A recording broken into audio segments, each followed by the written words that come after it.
Ce soir, l'opposition conservatrice reproche à Ottawa de maintenir le flou entourant la vaccination contre la COVID. Quelles sont les attentes des électeurs quant au vaccin? On en discute avec notre panel de députés.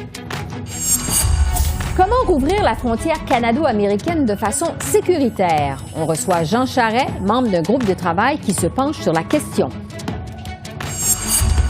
La campagne de séduction pour attirer Joe Biden au Canada, la vaccination. Ottawa annonce finalement une date pour son énoncé économique. L'analyse des sujets chauds de ce début de semaine avec nos politologues Geneviève Tellier et Daniel Bélan.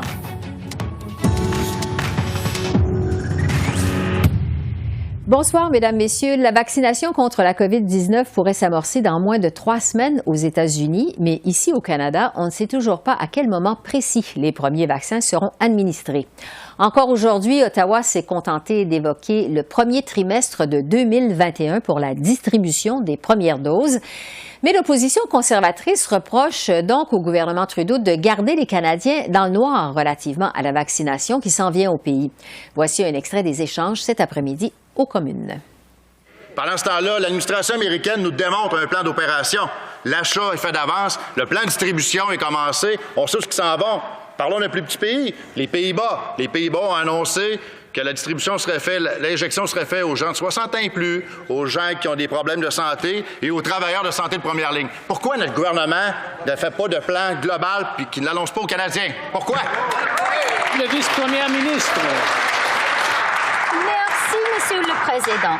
Pour avoir une distribution des vaccins, la chose la plus importante, c'est d'acheter les vaccins. Exactement. Et c'est pour cette raison que je veux souligner que le Canada a fait ça. Et c'est important de rassurer les Canadiens et d'expliquer qu'on a vraiment le meilleur portefeuille d'achat de vaccins au monde.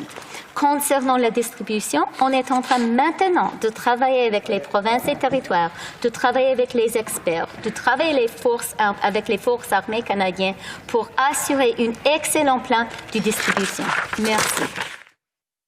Un échange qui survient alors qu'une troisième pharmaceutique, AstraZeneca, nous apprenait aujourd'hui que son vaccin peut démontrer une efficacité qui se situe entre 70 et 90 %. Évidemment, ça accentue les attentes dans la population.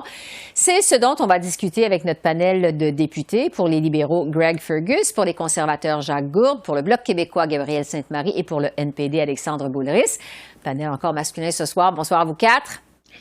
Bonsoir. Jusqu'à maintenant, il y a 3 pharmaceutiques qui nous ont annoncé des vaccins. Après 10 mois de COVID, tout le monde attend ces fameux vaccins avec impatience. Aux États-Unis, on sait que ça va débuter dans 3 semaines pour des personnes ciblées. Donc, je vais commencer avec les libéraux. Greg Fergus, vous êtes député de Hull-Aylmer.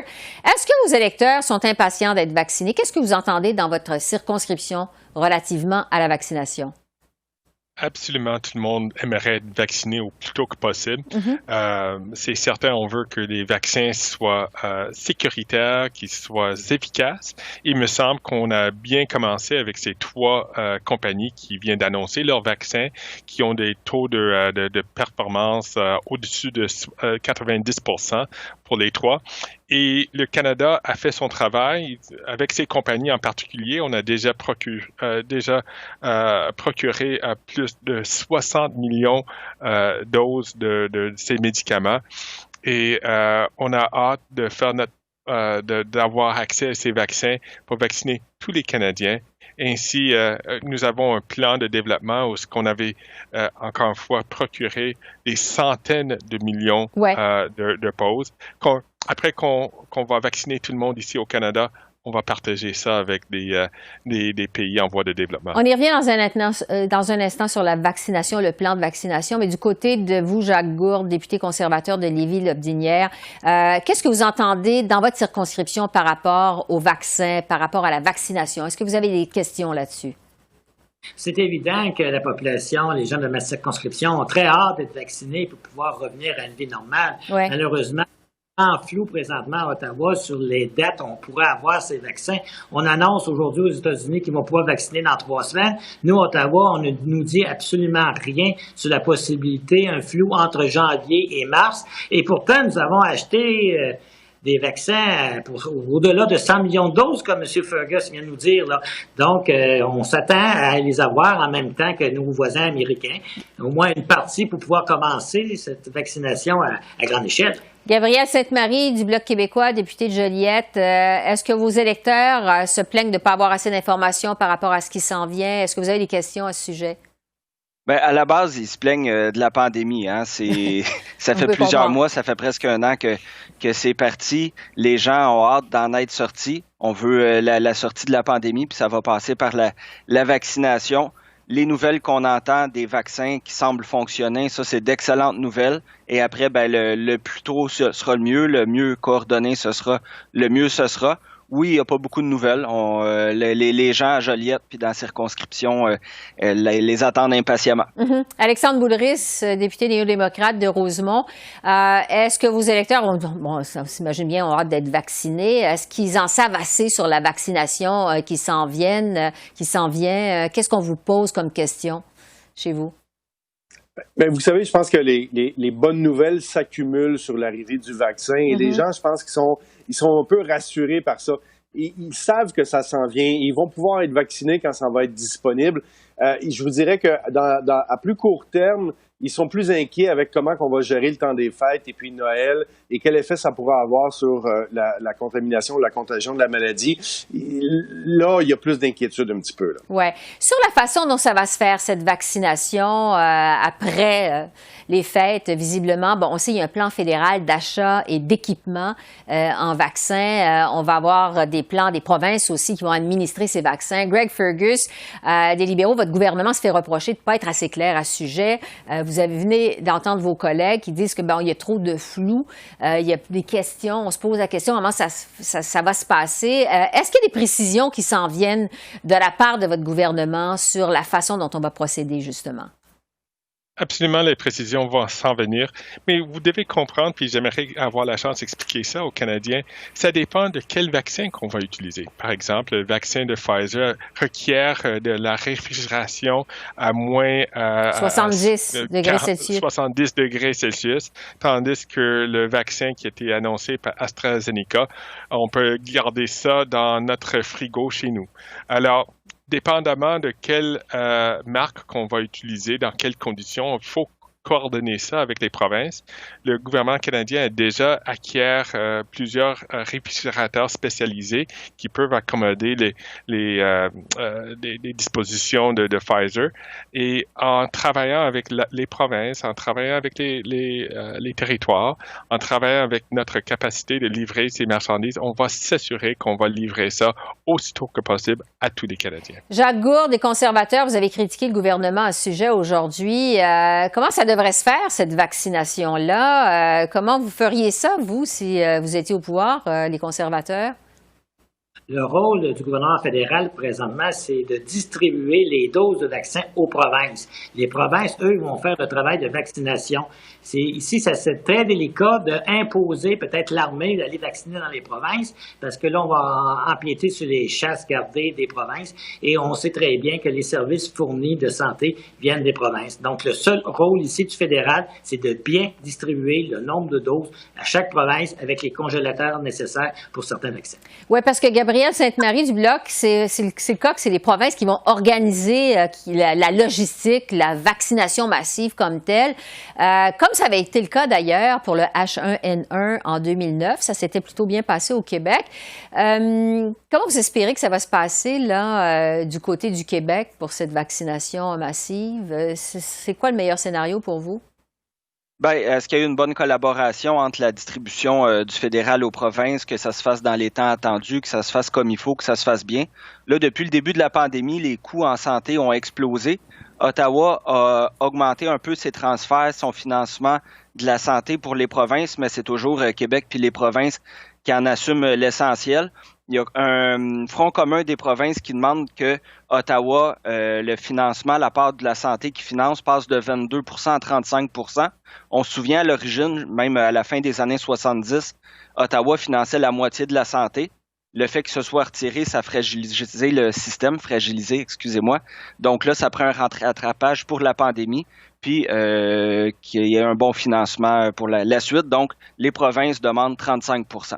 C'est donc le retour de la demande d'augmenter les transferts en santé aux provinces du côté du Bloc. Alexandre Boulris, je vais terminer avec vous du NPD. L'Ontario a annoncé que serait le général à la retraite, Rick Hillier, qui va se charger justement de la logistique entourant la vaccination. Comment vous voyez ça au Québec? Ce serait quoi la meilleure façon de procéder au Québec pour aller rondement avec cette vaccination? Mm-hmm.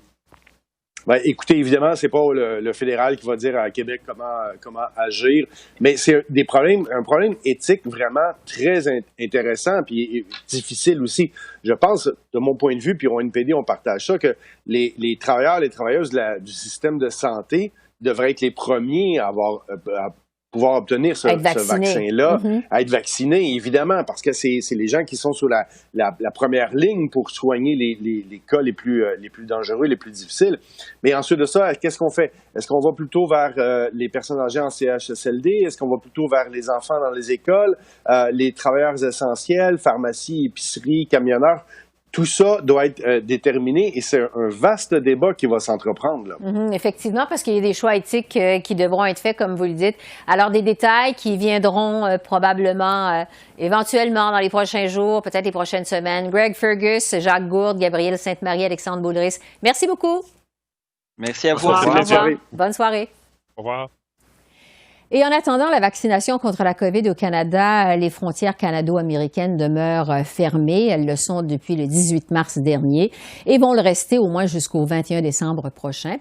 Et à ce sujet, on apprenait justement récemment qu'un groupe de travail a été mandaté pour proposer des façons de rouvrir cette frontière de façon sécuritaire quand, évidemment, la pandémie sera derrière nous. Et l'ancien premier ministre du Québec, Jean Charest, fait partie de ce think tank du Wilson Center qui est situé à Washington. Monsieur Charest a accepté de répondre à nos questions. Bonjour, Monsieur Charest. Bonsoir, Mme Bégin. Évidemment, la frontière canado-américaine, c'est une frontière qui est hyper importante, une des plus grandes au monde. En temps normal, il y a plus de 400 000 personnes qui la traversent chaque jour. On a juste à penser qu'il y a 2 milliards de dollars d'échanges commerciaux entre les deux pays chaque jour. Donc, c'est gros. Je vous demanderai d'abord, quel est votre mandat exactement avec ce groupe de travail? On vous a mandaté pour faire quoi au juste? On nous demande de nous projeter dans l'avenir pour tenter de cerner les conditions de réouverture de la frontière entre le Canada et les États-Unis. Et l'analogie ou la comparaison en termes d'impact ressemble un peu à ce que nous avons vécu après les événements du 11 septembre. Et lorsque cette tragédie a eu lieu, l'ambassadeur des États-Unis au Canada à l'époque s'appelait Paul Cellucci, avait dit une chose qui a beaucoup marqué les esprits. Il avait dit « From now on, security trumps trade », dans le sens où la condition pour pouvoir faire du commerce, c'est de respecter de nouvelles consignes de sécurité. Et Mme Bégin, on peut facilement penser que ce sera la même chose à l'avenir, mais pour des raisons de santé et des questions sanitaires, qui vont conditionner dorénavant notre capacité de pouvoir traverser la frontière des deux côtés. Bon, vous le dites, c'est pas la première fois que le Canada et les États-Unis ont des défis avec la frontière. Ça a été le cas notamment lors de la signature de la première entente de libre-échange en 1988. Vous parliez il y a un instant des attentats du 11 septembre 2001. C'était des enjeux de sécurité. Maintenant, c'est des enjeux sanitaires. Jusqu'à quel point, justement, le défi de la pandémie, parce que c'est quand même la première fois qu'on vit une pandémie, c'est différent de ce qu'on a connu jusqu'à maintenant aux frontières, en termes de défis aux frontières? Les effets sont beaucoup plus radicaux que ce que nous avons vécu le 11 septembre. Le 11 septembre, les Américains ont fermé leur espace aérien, mais la frontière terrestre est restée ouverte. Et après ça, il y a eu des mesures de sécurité de mise en place, il y a eu des changements de politique. Vous vous rappellerez que c'est à partir de ces événements-là que les Américains ont exigé qu'à l'avenir, tous ceux qui se présentaient à la frontière devaient porter un passeport. C'était pas le cas avant les événements du 11 septembre. Et là, le gouvernement québécois et le gouvernement des États du Vermont, New Hampshire, ont fait des permis de conduire qui étaient spéciaux pour passer à la frontière, pour éviter l'achat d'un passeport. Alors, il y a eu toutes sortes de conséquences similaires. Maintenant, pour l'avenir, c'est encore plus important dans la mesure où les gens vont craindre une contamination. Alors, comment s'assurer que ceux qui se présentent à la frontière, les personnes, sont en bonne santé? Est-ce qu'on va exiger une vaccination? Est-ce qu'on va demander un examen de santé? Est-ce qu'on va prendre leur température, comme on le faisait déjà en Asie? On peut facilement deviner qu'il y aura des mesures qui seront plus contraignantes. Bon, visiblement, ça va être très, très concret, ce que vous allez proposer finalement au terme de vos travaux. Parlant de vos travaux, bon, on sait qu'il y a des Canadiens, des Américains sur ce think tank. On est toujours en pleine pandémie. On peut présumer que vous n'êtes pas en train de vous rencontrer en personne. Comment ça va se tenir les rencontres? Comment vous allez vous y prendre? Ben, on va y aller virtuellement, comme nous le faisons, vous et moi, aujourd'hui. Alors, il y a déjà une rencontre qui est prévue avec l'Association des gens d'affaires États-Unis, Canada, mais il y a également au Wilson Center, qui est un des grands think tanks américains qui ont des ressources. Ils ont déjà des chercheurs qui sont à l'œuvre pour défricher le terrain, identifier là où il y a des sources de solutions. Et là où c'est intéressant entre le Canada et les États-Unis, c'est que nous avons l'habitude de faire des projets maintenant conjoints. C'est-à-dire que, prenez la carte Nexus là, qui sert à accélérer. Eux, ils ont Global Entry. Les deux bases de données sont fusionnées et servent un gouvernement et l'autre gouvernement aussi. Alors, nous avons l'habitude. On a les postes de pré-dédouanement qui sont merveilleux. On le sait, c'est très, très pratique pour les voyageurs. Alors, nous avons cette habitude de travailler ensemble que nous voulons maintenir pour l'avenir et faire en sorte que le passage de la frontière soit fait de manière aussi efficace et rapide que possible. C'est ce que nous voulons.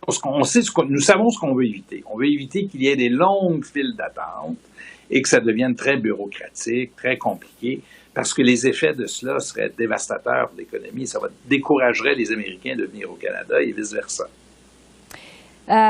Bon, on sait que vous devez remettre votre rapport en mars prochain. Quand cette frontière pourrait rouvrir, selon vous, à la population, en fait, au transport entre les deux populations? Bien, d'abord, sur le plan du commerce, ça fonctionne bien en ce moment. Oui. On crée au moment de la fermeture que ça allait avoir un effet sur le commerce, mais ça fonctionne assez bien.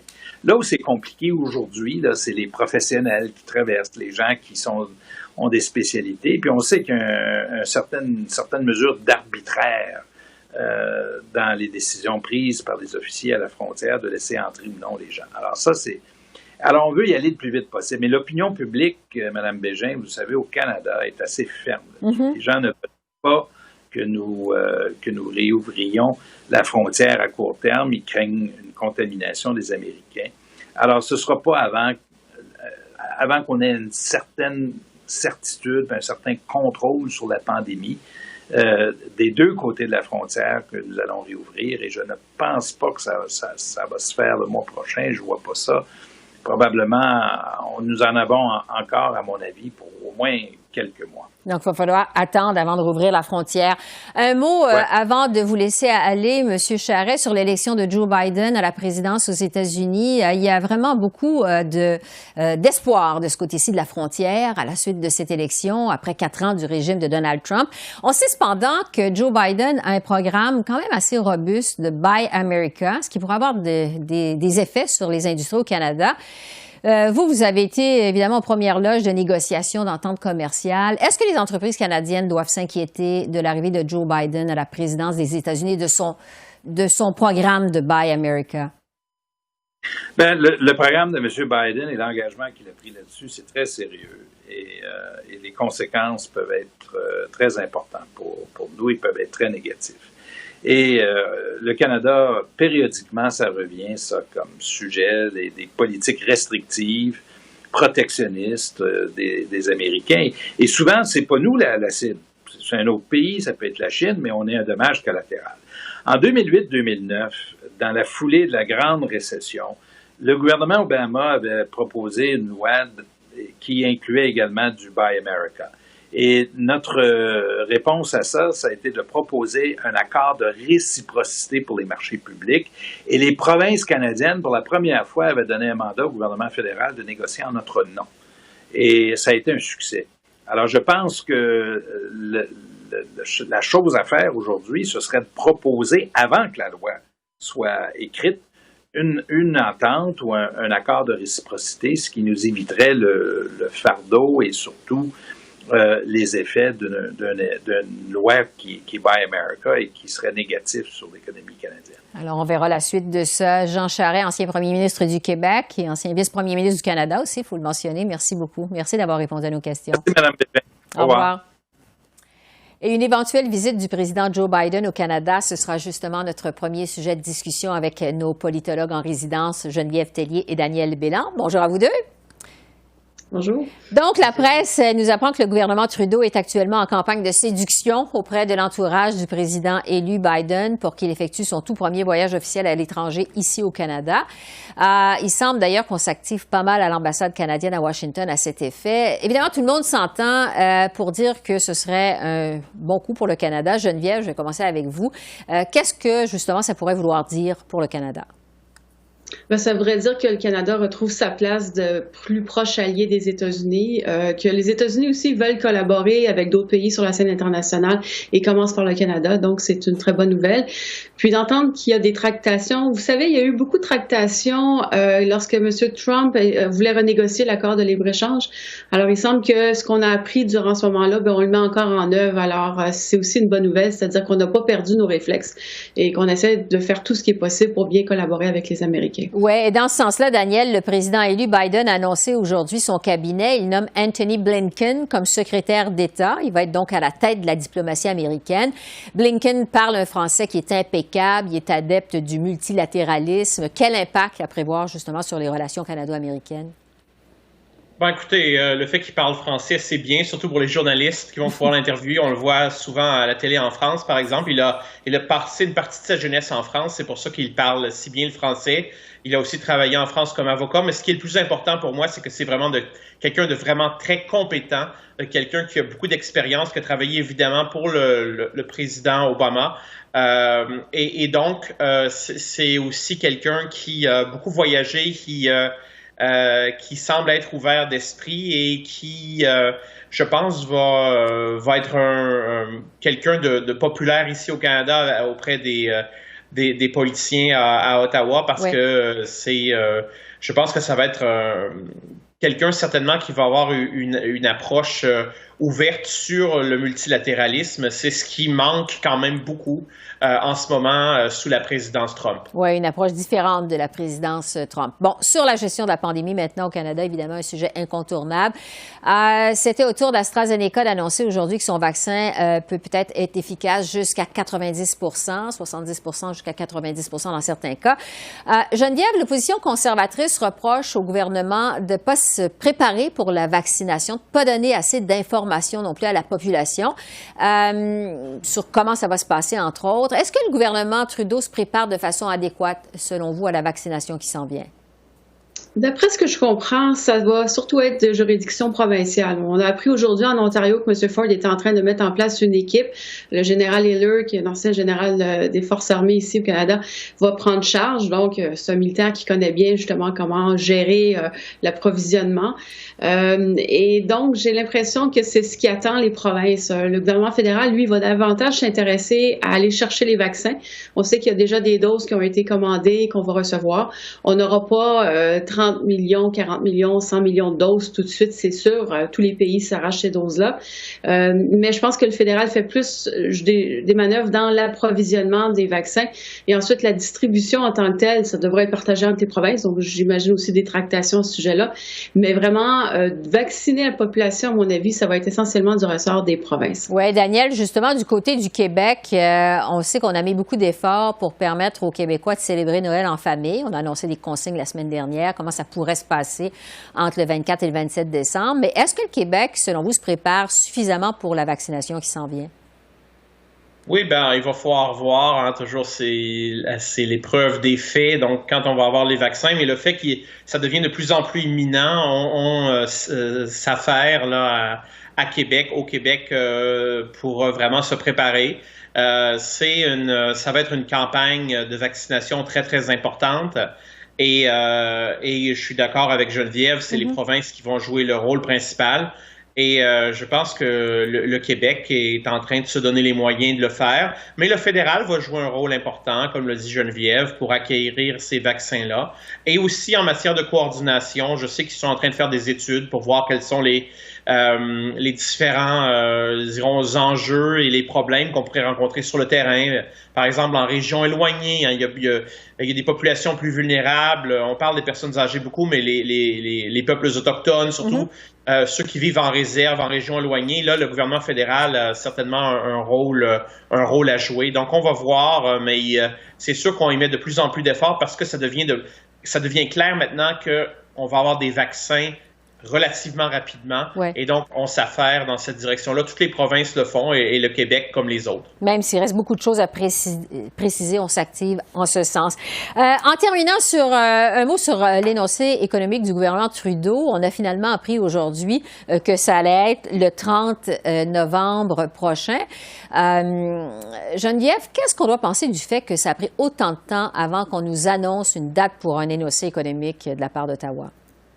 Oui, puis même on sent peut-être qu'il se sent comme obligé parce qu'il avait dit que ça allait avoir lieu en novembre. Alors, la date la plus tard que ça peut arriver, c'est le 30 novembre.